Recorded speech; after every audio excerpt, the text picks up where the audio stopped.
ಎಲ್ಲರಿಗೂ ನಮಸ್ಕಾರ. ಇಂದು ನಾವು BA ಅರ್ಥಶಾಸ್ತ್ರ 3ನೇ ಸೆಮಿಸ್ಟರ್ನ ಸಾರ್ವಜನಿಕ ಅರ್ಥಶಾಸ್ತ್ರ ಪತ್ರಿಕೆಯಲ್ಲಿ ಸಾರ್ವಜನಿಕ ವೆಚ್ಚದ ಹೆಚ್ಚಳಕ್ಕೆ ಕಾರಣಗಳನ್ನ ತಿಳಿದುಕೊಳ್ಳೋಣ. ನಾನು ನಿಮ್ಮ ಅರ್ಥಶಾಸ್ತ್ರದ ಅಧ್ಯಾಪಕಿ ಸುಂದರವಲ್ಲಿ ಇದನ್ನ ಪ್ರಸ್ತುತಪಡಿಸುತ್ತಿದ್ದೇನೆ. Today we are going to learn about the causes for increase in public expenditure for BA Economics 3rd semester public economics paper. I am your economics teacher Sundarvalli who is going to present this.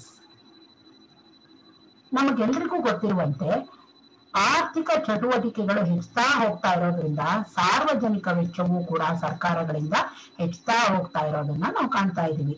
ಅಂದ್ರೆ ಅದು ಯಾವುದೇ ರೀತಿಯ ಆರ್ಥಿಕತೆ ಇರಲಿ, ಬಂಡವಾಳಶಾಹಿ ಆಗಿರಲಿ, ಸಮಾಜವಾದಿ ಆಗಿರಲಿ ಅಥವಾ ಮಿಶ್ರ ಆರ್ಥಿಕ ವ್ಯವಸ್ಥೆಯೇ ಆಗಿರಲಿ, ಸಾರ್ವಜನಿಕ ವೆಚ್ಚವು ಇಂದಿನ ದಿನಗಳಲ್ಲಿ ಹೆಚ್ಚುತ್ತಾ ಹೋಗ್ತಾ ಇರೋದನ್ನ ನಾವು ಕಾಣ್ತಾ ಇದ್ದೀವಿ. ಹಾಗಾದ್ರೆ ಈ ಒಂದು ಹೆಚ್ಚಳಕ್ಕೆ ಕಾರಣಗಳು ಏನು ಅನ್ನೋದನ್ನ ನಾವು ಅರ್ಥ ಮಾಡ್ಕೊಳ್ಳೋಣ.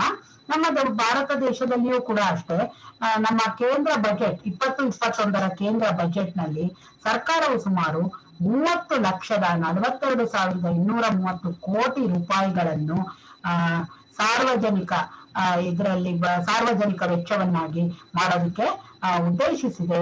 ಇದು ಸುಮಾರು ಕೇಂದ್ರ ಮುಂಗಡ ಅಂದ್ರೆ 2019-20ರ ಮುಂಗಡ ಪತ್ರಕ್ಕಿಂತ ಇದು ಸುಮಾರು 12.7% ಅಷ್ಟು ಹೆಚ್ಚಳ ಅನ್ನೋದನ್ನ ನಾವು ತಿಳ್ಕೋಬೇಕು. ಅಂದ್ರೆ ವರ್ಷದಿಂದ ವರ್ಷಕ್ಕೆ ಸಾರ್ವಜನಿಕ ವೆಚ್ಚದಲ್ಲಿ ಹೆಚ್ಚಳವು ಉಂಟಾಗ್ತಾ ಇದೆ ಅನ್ನೋದನ್ನ ನಾವು ಇದರಿಂದ ಅರ್ಥ ಮಾಡ್ಕೊಳ್ಬಹುದಾಗಿದೆ.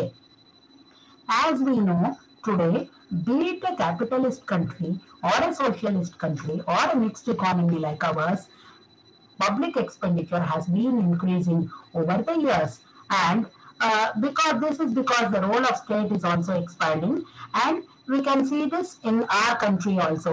For example, in the Union Budget 2021, the government proposes to spend 30,42,230 crores, which is 12.7% more than the expenditure in 2019-20. That means year after year public expenditure has been increasing. Now we will analyze what are the causes for this increase in public expenditure. ಈಗ ನಾವು ಒಂದೊಂದಾಗಿ ಈ ಒಂದು ಸಾರ್ವಜನಿಕ ವೆಚ್ಚದ ಹೆಚ್ಚಳಕ್ಕೆ ಕಾರಣಗಳನ್ನ ಅರ್ಥ ತಿಳಿದುಕೊಳ್ಳುತ್ತಾ ಹೋಗೋಣ. ಮೊದಲಿಗೆ ನಾವು ವ್ಯಾಗ್ನರ್ ಅವರು ಪ್ರಸ್ತುತಪಡಿಸಿರುವ ಈ ಒಂದು ಸರ್ಕಾರದ ಚಟುವಟಿಕೆಗಳ ಹೆಚ್ಚಳ ಅನ್ನುವಂತಹ ನಿಯಮಕ್ಕೆ ಒಳಪಟ್ಟು ಸಾರ್ವಜನಿಕ ವೆಚ್ಚವು ಹೆಚ್ಚುತ್ತಾ ಇದೆ ಅನ್ನೋದನ್ನ ನಾವು ಹೇಳಬಹುದಾಗಿದೆ. ಜರ್ಮನ್ ಅರ್ಥಶಾಸ್ತ್ರಜ್ಞರಾದಂತಹ ಅಡಾಲ್ಫ್ ವ್ಯಾಗ್ನರ್ ಅವರು ಹೇಳ್ತಾರೆ, ಯಾವಾಗ ಆರ್ಥಿಕ ಚಟುವಟಿಕೆಗಳು ಹೆಚ್ಚುತ್ತೆ ಆಗ ಸಾರ್ವಜನಿಕ ವೆಚ್ಚವೂ ಕೂಡ ಹೆಚ್ಚುತ್ತಾ ಹೋಗುತ್ತೆ ಅಂತ ಅವ್ರು ಹೇಳ್ತಾರೆ. ಇದಕ್ಕೆ ಅವರು 2 ಕಾರಣಗಳನ್ನ ಕೊಡ್ತಾರೆ. ಒಂದು, ಸರ್ಕಾರಗಳು ಹೊಸ ಕಾರ್ಯಗಳನ್ನ ಮಾಡಲು ಉದ್ದೇಶಿಸುವುದು. ಎರಡನೇದಾಗಿ, ಸರ್ಕಾರಗಳು ಮಾಡ್ತಾ ಇರುವ ಕಾರ್ಯಗಳನ್ನ ಮತ್ತಷ್ಟು ಪರಿಣಾಮಕಾರಿಯಾಗಿ ಮತ್ತು ಮತ್ತಷ್ಟು ಬೃಹತ್ ಪ್ರಮಾಣದಲ್ಲಿ ಮಾಡಲು ಉದ್ದೇಶಿಸುವುದರಿಂದ ಸಾರ್ವಜನಿಕ ವೆಚ್ಚದಲ್ಲಿ ಹೆಚ್ಚಳ ಉಂಟಾಗುತ್ತೆ ಅಂತ ನಾವು ಹೇಳಬಹುದಾಗಿದೆ. The first reason for the increase in public expenditure is the expansion of state activities as propounded by the German economist Adolf Wagner. He propounded the law of ever-increasing state activity, and he says that with an expansion in economic activities, public expenditure is bound to increase. This is because of 2 reasons according to Wagner. One is that the governments or the state intends to perform new functions, and the second reason is that state intends to perform the old functions much more effectively and on a larger scale. Both these entail higher public expenditure. ಎರಡನೇದಾಗಿ ನಾವು ಹೇಳೋದಾದ್ರೆ, ಜನಸಂಖ್ಯೆಯ ಹೆಚ್ಚಳವು ಈ ಒಂದು ಸಾರ್ವಜನಿಕ ವೆಚ್ಚದ ಹೆಚ್ಚಳಕ್ಕೆ ಕಾರಣ ಅಂತ ನಾವು ಹೇಳಬಹುದಾಗಿದೆ. UN ಮಾಹಿತಿಯ ಪ್ರಕಾರ 2020ರ ಮಧ್ಯದ ವೇಳೆಗೆ ಭಾರತದ ಜನಸಂಖ್ಯೆ ಸುಮಾರು 138 ಕೋಟಿ. ಇದು ವಿಶ್ವದ 17.7% ಅಷ್ಟು ಜನಸಂಖ್ಯೆ ಆಗುತ್ತದೆ. ಇಷ್ಟೊಂದು ಅಗಾಧವಾದ ಜನಸಂಖ್ಯೆಗೆ ಸರ್ಕಾರವು ಎಲ್ಲ ಸವಲತ್ತುಗಳನ್ನು ಹೆಚ್ಚಾಗಿ ಒದಗಿಸಬೇಕಾದ ಅನಿವಾರ್ಯತೆ ಹಾಗೂ ಒತ್ತಡ ಸರ್ಕಾರಗಳ ಮೇಲೆ ಇರುತ್ತೆ. ಹೀಗಾಗಿ ಸಾರ್ವಜನಿಕ ವೆಚ್ಚವು ಹೆಚ್ಚುತ್ತಾ ಹೋಗುತ್ತೆ ಅಂತ ನಾವು ಹೇಳಬಹುದಾಗಿದೆ. The second reason for increase in public expenditure is population increase. According to UN data, India's population is around 138 crores by mid-2020, which is 17.7% of the world population. This means that government will have to provide more of all the facilities for these teeming millions of people, which means more schools, more colleges, more hospitals, more transport and communication network, more housing. So naturally, all this means that public expenditure will go on increasing. ಮೂರನೇದಾಗಿ ಹೇಳೋದಾದ್ರೆ ರಕ್ಷಣಾ ವೆಚ್ಚವು ನಮ್ಮ ಸಾರ್ವಜನಿಕ ವೆಚ್ಚದ ಹೆಚ್ಚಳಕ್ಕೆ ಒಂದು ಪ್ರಮುಖ ಕಾರಣ ಅಂತ ನಾವು ಹೇಳಬಹುದಾಗಿದೆ. ನಮ್ಮ ಕೇಂದ್ರ ಸರ್ಕಾರದ 2021ರ ಮುಂಗಡ ಪತ್ರದಲ್ಲಿ ನಮ್ಮ ರಕ್ಷಣಾ ವೆಚ್ಚ ಸುಮಾರು 4,71,378 ಕೋಟಿ ರೂಪಾಯಿಗಳು. ಇದು ನಮ್ಮ ಮುಂಗಡ ಪತ್ರದ 15.5% ಅಷ್ಟು, ಅಂದ್ರೆ ಮುಂಗಡ ಪತ್ರದ 15.5% ಅಷ್ಟನ್ನ ರಕ್ಷಣಾ ವೆಚ್ಚವೇ ಒಳಗೊಂಡಿದೆ ಅಂತ ನಾವು ಹೇಳಬಹುದಾಗಿದೆ. ಯಾಕೆಂತಂದ್ರೆ ಇಂದಿನ ಆಧುನಿಕ ಯುದ್ಧಗಳು ನಮ್ಗೆಲ್ರಿಗೂ ಗೊತ್ತಿದೆ, ಅತ್ಯಾಧುನಿಕ ಶಸ್ತ್ರಾಸ್ತ್ರಗಳನ್ನ ಒಳಗೊಂಡಿರುತ್ತೆ. ಹಾಗೂ ಯಾವುದೇ ಒಂದು ದೇಶ ತನ್ನ ರಕ್ಷಣಾ ವೆಚ್ಚವನ್ನ ಹೆಚ್ಚಿಸಿದ್ರೆ ಆಗ ಮಿಕ್ಕ ಎಲ್ಲ ದೇಶಗಳು ಕೂಡ ತಮ್ಮ ತಮ್ಮ ರಕ್ಷಣಾ ವೆಚ್ಚಗಳನ್ನ ಹೆಚ್ಚಿಸುವ ಅನಿವಾರ್ಯತೆ ಉಂಟಾಗುತ್ತೆ ಅಂತ ನಾವು ಹೇಳ್ಬಹುದಾಗಿದೆ. ಈ ನಿಟ್ಟಿನಲ್ಲಿ ಆಡಮ್ ಸ್ಮಿತ್ ರವರು ಕೂಡ ಹಿಂದೆಯೇ ರಕ್ಷಣಾ ವೆಚ್ಚ ಬಹಳ ಪ್ರಮುಖವಾದುದು ಅನ್ನೋದನ್ನ ಹೇಳಿದ್ದಾರೆ. ಇದು ಒಂದು ಅವಶ್ಯಕವಾದ ವೆಚ್ಚ ಅಂತ ನಾವು ಹೇಳ್ಬೇಕಾಗತ್ತೆ. The third cause for increase in public expenditure is defense expenditure. In the 2020-21 budget, government has allocated 4,71,378 crore rupees, which is 15.5% of the union budget of 2021. And this happens because modern warfares involve very sophisticated weapons for which governments have to spend a large amount of money. And we also know that if any one country increases its defense spending, then all other countries of the world also have to increase their defense spending in order to be prepared for the wars. So, as Adam Smith has pointed out, defense is better than opulence. So, this is an essential expenditure. ನಾಲ್ಕನೇದಾಗಿ ಹೇಳೋದಾದ್ರೆ ಸರ್ಕಾರಗಳು ಆಂತರಿಕ ಶಾಂತಿ ಹಾಗೂ ಕಾನೂನನ್ನು ಕಾಪಾಡುವುದಕ್ಕೆ ವೆಚ್ಚವನ್ನ ಮಾಡಬೇಕಾಗತ್ತೆ. ಅಂದ್ರೆ ನಾವು ಪೊಲೀಸ್ ಫೋರ್ಸ್ ಮೇಲೆ ಮಾಡುವ ವೆಚ್ಚ ಇದು ಅಂತ ನಾವು ಹೇಳಬಹುದಾಗಿದೆ. ಸೊ ಹೀಗಾಗಿ ನಾವು ಕಾನೂನು ವ್ಯವಸ್ಥೆಯನ್ನ ವಿಸ್ತರಿಸಬೇಕು ಹಾಗೂ ಭದ್ರಪಡಿಸಬೇಕು ಮತ್ತು ಆಡಳಿತ ವೆಚ್ಚವನ್ನ ಹೆಚ್ಚು ಮಾಡಬೇಕಾಗುತ್ತೆ ಮತ್ತು ಪೊಲೀಸ್ ವ್ಯವಸ್ಥೆಯ ಮೇಲೆ ಕೂಡ ಹೆಚ್ಚು ವೆಚ್ಚಗಳನ್ನ ಮಾಡಬೇಕಾಗುತ್ತೆ. ಇದು ಸಾರ್ವಜನಿಕ ವೆಚ್ಚದ ಹೆಚ್ಚಳಕ್ಕೆ ಕಾರಣವಾಗುತ್ತೆ. The fourth reason is internal security. As you know, enforcement of law and order is very much essential if we have to have a favorable economic environment in the country, which means that the governments have to incur more and more expenditure on legal, administrative and police force, which has led to higher public expenditure. ಐದನೇದಾಗಿ ಹೇಳೋದಾದ್ರೆ ನಗರೀಕರಣವು ಇವತ್ತು ಹೆಚ್ಚು ವೆಚ್ಚಕ್ಕೆ ಕಾರಣವಾಗಿದೆ ಅಂತ ನಾವು ಹೇಳಬಹುದಾಗಿದೆ. ಯಾಕೆಂದ್ರೆ ನಾವು ಪ್ರತಿ ಬಾರಿ ಜನಗಣತಿಯನ್ನ ನಾವು ಗಮನಿಸಿದಾಗ ಪ್ರತಿ 10 ವರ್ಷಗಳಲ್ಲಿ ಹೆಚ್ಚು ಹೆಚ್ಚು ನಗರಗಳ ಸೇರ್ಪಡೆ ಆಗ್ತಾ ಇರೋದನ್ನ ನಾವು ಕಾಣ್ತಾ ಇದ್ದೀವಿ. ಇಲ್ಲಿ UN ವರ್ಲ್ಡ್ ಅರ್ಬನೈಸೇಷನ್ ಪ್ರಾಸ್ಪೆಕ್ಟ್ಸ್ 2018ರ ಪ್ರಕಾರ ಸುಮಾರು 34% ಅಷ್ಟು ಭಾರತದ ಮಂದಿ ನಗರ ಪ್ರದೇಶಗಳಲ್ಲಿ ವಾಸಿಸ್ತಾರೆ ಅಂತ ನಾವು ಹೇಳಬಹುದಾಗಿದೆ. ಇದರ ಜೊತೆಗೆ ಸಾಕಷ್ಟು ವಲಸೆ ಕೂಡ ಗ್ರಾಮೀಣ ಪ್ರದೇಶಗಳಿಂದ ನಗರ ಪ್ರದೇಶಗಳಿಗೆ ಆಗ್ತಾ ಇರೋದ್ರಿಂದ ಈ ನಗರ ಪ್ರದೇಶಗಳಲ್ಲಿ ಎಲ್ಲ ವಿಧವಾದ ಸೌಕರ್ಯಗಳನ್ನು ಒದಗಿಸುವುದಕ್ಕೆ ಕುಡಿಯುವ ನೀರಿನ ಸೌಕರ್ಯ ಇರ್ಬೋದು ಅಥವಾ ಒಂದು ನೈರ್ಮಲ್ಯ ವ್ಯವಸ್ಥೆ ಇರ್ಬೋದು, ವಸತಿ ಸೌಕರ್ಯಗಳು ಇರ್ಬೋದು, ರಸ್ತೆ ಇರ್ಬೋದು, ಶಾಲೆಗಳಿರ್ಬೋದು, ಹೀಗೆ ಹೆಚ್ಚು ಹೆಚ್ಚು ಸವಲತ್ತುಗಳನ್ನ ನಗರಗಳಲ್ಲಿ ಒದಗಿಸಬೇಕಾದಾಗ ಸಾರ್ವಜನಿಕ ವೆಚ್ಚ ಹೆಚ್ಚುತ್ತಾ ಹೋಗುತ್ತೆ ಅಂತ ನಾವು ಹೇಳಬಹುದಾಗಿದೆ. So the fifth reason for increase in public expenditure is urbanization. As we know, from census to census, we see that the number of cities has been increasing in India. So every 10 years, we notice that many more cities are getting added to our network of cities in India. According to UN World Urbanization Prospects 2018, about 34% of Indians reside in urban areas. And in addition, there is a lot of migration of people from rural to urban areas, both for education and employment, which means that governments are forced to provide more and more civic amenities in the urban areas, and they have to increase the expenditure on civil administration also. This entails more public expenditure.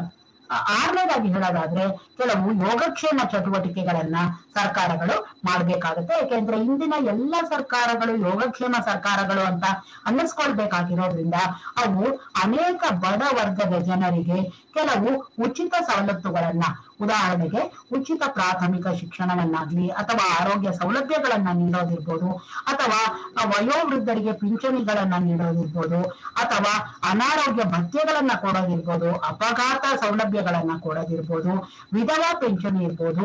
ಇಂತಹ ಅನೇಕ ಸಾಮಾಜಿಕ ಭದ್ರತಾ ಕಾರ್ಯಕ್ರಮಗಳನ್ನ ಸರ್ಕಾರವು ಕೈಗೊಳ್ಬೇಕಾಗಿರೋದ್ರಿಂದ ಅದು ಹೆಚ್ಚವನ್ನ ಮಾಡ್ಬೇಕಾಗ್ತಾ ಹೋಗುತ್ತೆ. So the sixth reason is the welfare activities which the modern governments have to undertake, because each and every state wants to be called as a welfare state. They provide free education and medical facilities to the poor people. Then they give old age pensions, widow pensions, sickness benefit, accident benefit, and many such other social security benefits to the population, which means that higher expenditure for the government. In addition to this, governments are also involved in maintenance of historical monuments, museums, parks, libraries, and encourage cultural, social, and sports activities. All these entail huge expenditure for the exchequer. ಇನ್ನು ಏಳನೇದಾಗಿ ಹೇಳೋದಾದ್ರೆ ಈ ಒಂದು ಪ್ರಜಾಪ್ರಭುತ್ವದ ಹೊರೆ ಅಂತ ನಾವು ಹೇಳಬಹುದಾಗಿದೆ.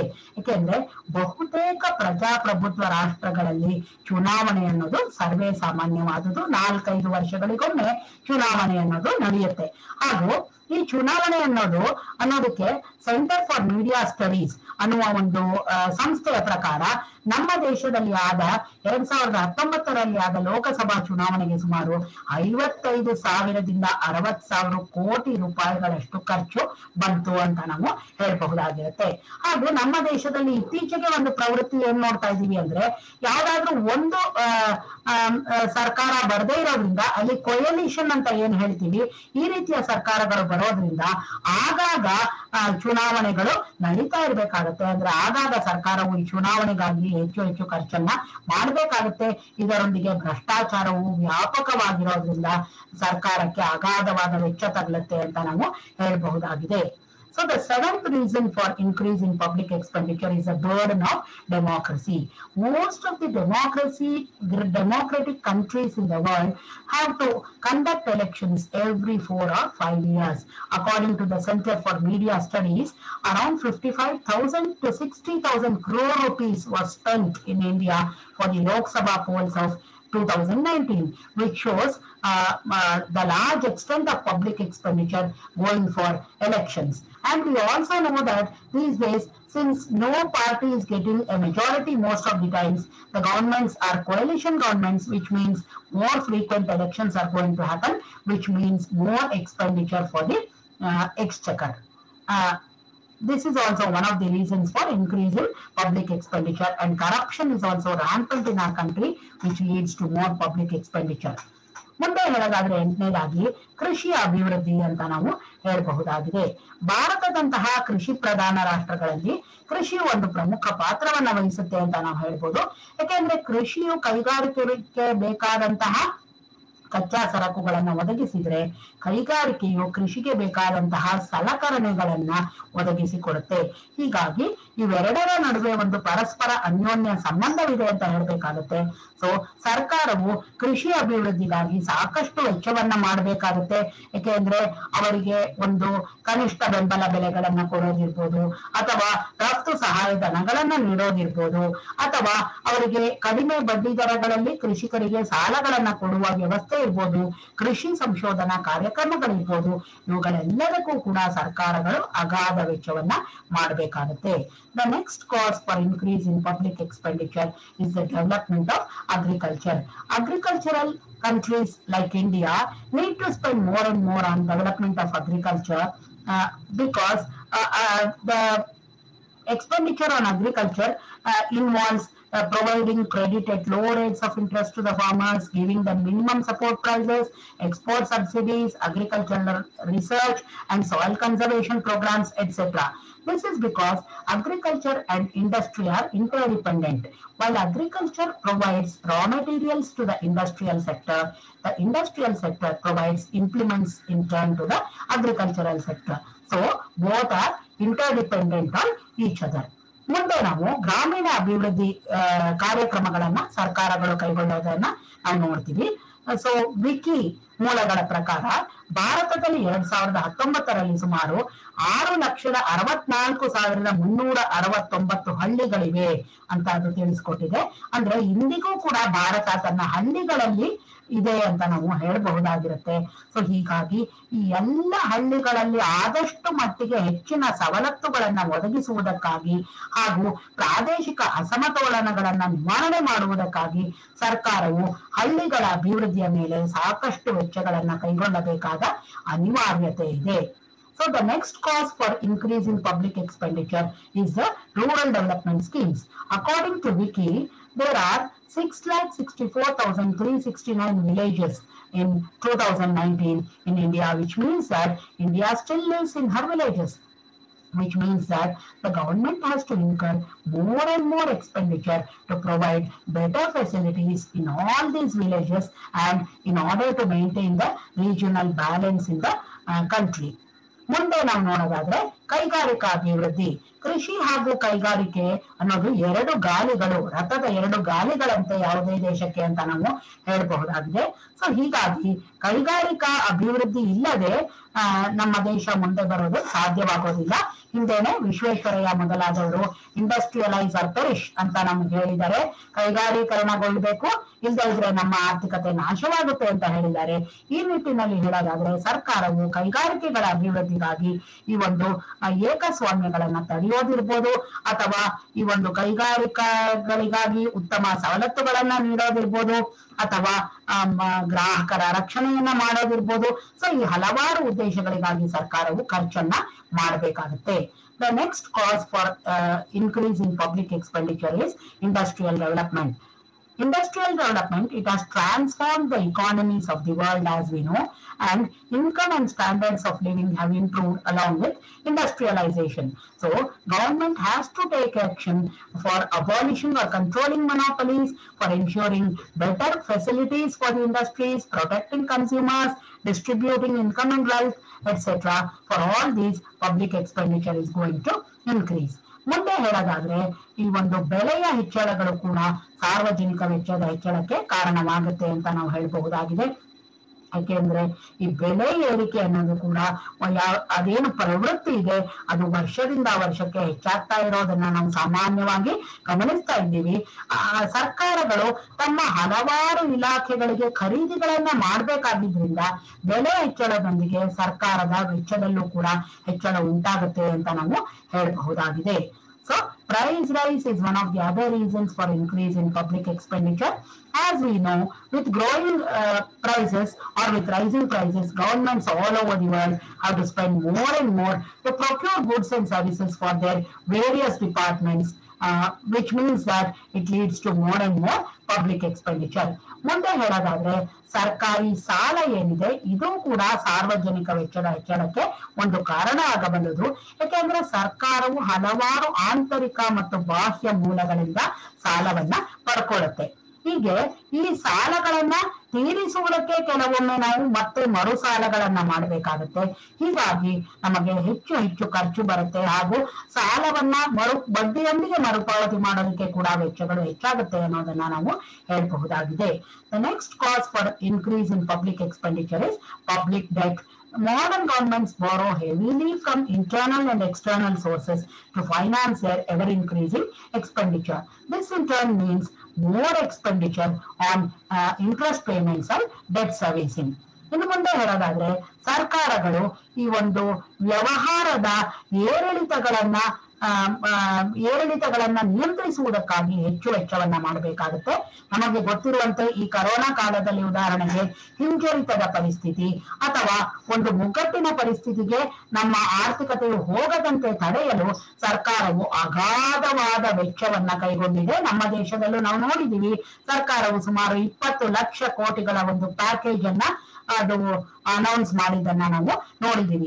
ಈ ರೀತಿಯಾಗಿ ವ್ಯಾಪಾರದ ಏರಿಳಿತಗಳನ್ನ ತಡಿಬೇಕು ಅಂತಂದ್ರೆ ಸರ್ಕಾರವು ಅಗಾಧವಾದ ವೆಚ್ಚವನ್ನ ಮಾಡಬೇಕಾಗುತ್ತೆ. So the next reason for increase in public expenditure is to check the business fluctuations.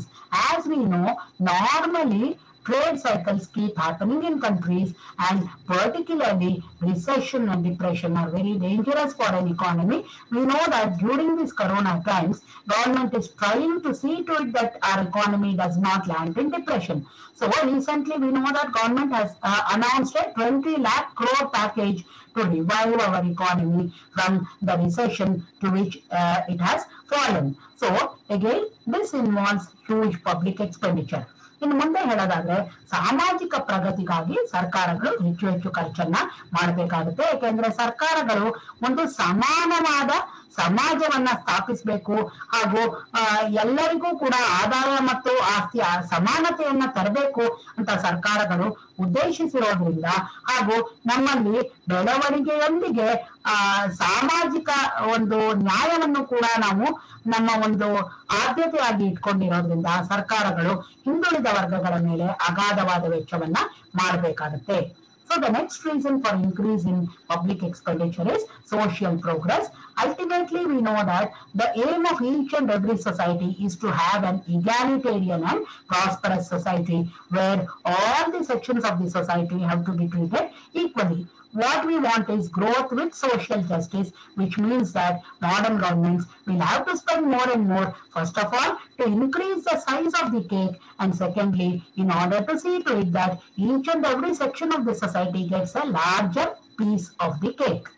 ಮುಂದೆ ಹೇಳೋದಾದ್ರೆ ನಮ್ಮಲ್ಲಿ ಈ ಒಂದು ಯೋಜನೆಯನ್ನ ಅನುಷ್ಠಾನ ಮಾಡಿಕೊಂಡಿರೋದ್ರಿಂದ ಕೂಡ ನಮ್ಮಲ್ಲಿ ವೆಚ್ಚವು ಅಗಾಧವಾಗಿ ಆಗ್ತಾ ಇದೆ. ಯಾಕೆಂದ್ರೆ ಪ್ರತಿಯೊಂದು ಯೋಜನೆಯಲ್ಲಿಯೂ ನಾವು ವ್ಯವಸ್ಥಿತವಾಗಿ ಸಂಪನ್ಮೂಲಗಳನ್ನ ವಿವಿಧ ರಂಗಗಳಿಗೆ ನೀಡಿ ಅವುಗಳಿಗೆ ಗುರಿಗಳನ್ನ ನಿಗದಿಪಡಿಸಿ ಅವುಗಳನ್ನ ತಲುಪಬೇಕು ಇಷ್ಟು ಸಂಪನ್ಮೂಲಗಳಲ್ಲಿ ಅಂತ ಹೇಳಿ ನಿಗದಿ ಮಾಡ್ತೀವಿ. ಹೀಗೆ ಈ ಒಂದು ಯೋಜನೆ ಅನ್ನೋದನ್ನ ನಾವು ಅಳವಡಿಸಿಕೊಂಡಿದ್ರಿಂದ ನಮ್ಮ ದೇಶದಲ್ಲಿ ಅಗಾಧವಾದ ಒಂದು ಸಾರ್ವಜನಿಕ ವೆಚ್ಚವು ಆಗ್ತಾ ಇರೋದನ್ನ ನಾವು ಕಾಣ್ತಾ ಇದ್ದೀವಿ ಅಂತ ಹೇಳಬಹುದಾಗಿದೆ. So the last reason for increase in public expenditure is adoption of planning. Most of the developing countries in the world today have adopted planning as a strategy to achieve economic development. And we know that each and every plan means a huge public sector outlay, which leads to a rise in public expenditure. So till now we have seen the main causes for increase in public expenditure. So ಈವರೆಗೆ ನಾವು ಸಾರ್ವಜನಿಕ ವೆಚ್ಚದ ಹೆಚ್ಚಳಕ್ಕೆ ಕಾರಣಗಳನ್ನ ಇಂದಿನ ತರಗತಿಯಲ್ಲಿ ಅರ್ಥ ಮಾಡಿಕೊಂಡಿದ್ದೇವೆ. ಎಲ್ಲರಿಗೂ ಧನ್ಯವಾದಗಳು. Thank you one and all.